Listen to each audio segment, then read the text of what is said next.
आपको संबोधित करें। धन्यवाद संजय जी।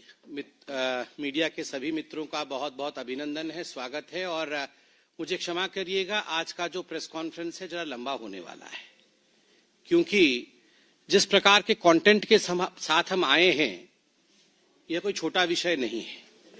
सीएजी की रिपोर्ट आई है, दिल्ली की सरकार किस प्रकार काम कर रही है, अरविंद केजरीवाल जी की सरकार के कामों का मुआयना controller and auditor general CAG उन्होंने किया है और वो रिपोर्ट आज पब्लिक हुई है, अखबारों में भी छपी है, मीडिया में भी विषय चल रहा है। और याद रखिए, जब मैं सीएजी का रिपोर्ट कहता हूं तो उन दिनों को याद करिए, 2012-13, उस समय यही अरविंद केजरीवाल जी थे जो रोज शाम को सीएजी का रिपोर्ट लेकर बैठते थे और इस पर प्रेस कॉन्फ्रेंस करके सीएजी के रिपोर्ट पर ही इनकी पहली सरकार शीला दीक्षित के खिलाफ, कांग्रेस पार्टी के खिलाफ दिल्ली में बनी थी।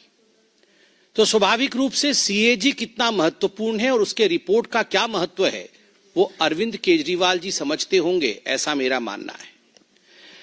सबसे पहले तो अनेकों विषयों पर सीएजी ने फोकस किया है, मगर सबसे महत्वपूर्ण विषय शीश महल है, उनका खुद का घर है।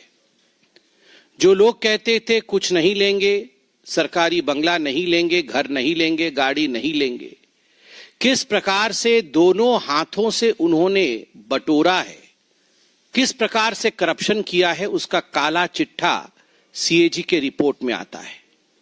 अब ये अरविंद केजरीवाल जी, उनका जो डेजिग्नेटेड घर है उसका एड्रेस है 6 फ्लैग स्टाफ रोड, आप सभी जानते हैं।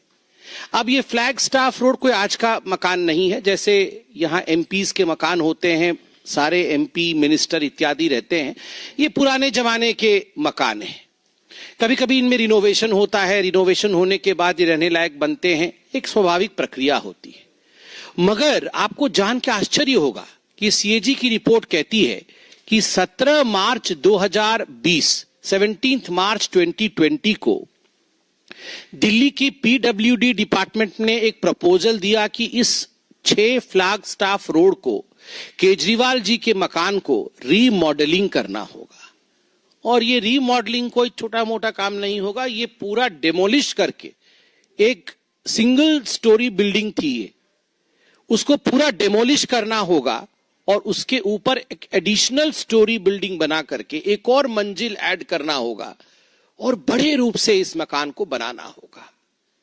और ये प्रपोजल दिया 17 मार्च 2020 को पीडब्ल्यूडी डिपार्टमेंट ने, और एक दिन के अंदर ही इस प्रपोजल को मान लिया गया। विश्व में मुझे लगता है कहीं भी ऐसा नहीं हुआ होगा कि प्रपोजल आज दिया गया और आज ही मान लिया गया है, तुरंत मान लिया गया।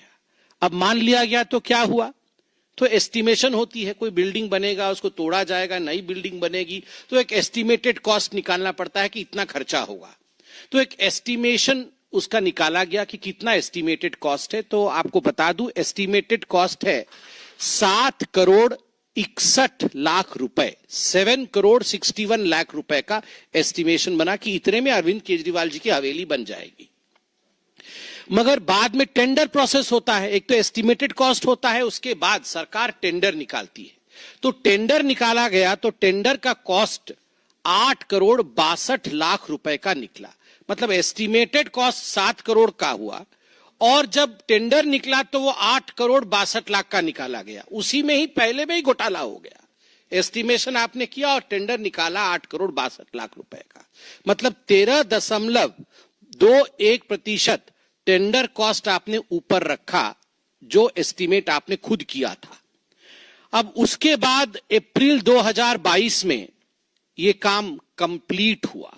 जो काम 2020 में प्रपोज हुआ था वो 2 साल के बाद 2022 में कंप्लीट हुआ। मतलब जब कोरोना का प्रकोप चल रहा था उस समय सारे लोग व्यस्त होके दिल्ली सरकार में ये काम कर रहे थे कि कैसे ये शीश महल तैयार होगी। तो शीश महल तैयार हो गया। अब फाइनल पेमेंट कितना दिया गया, मैंने आपको कहा 7 करोड़ एस्टिमेशन, वो 62 लाख 61 लाख हम पॉइंट वाला छोड़ देते हैं, 7 करोड़ एस्टिमेशन।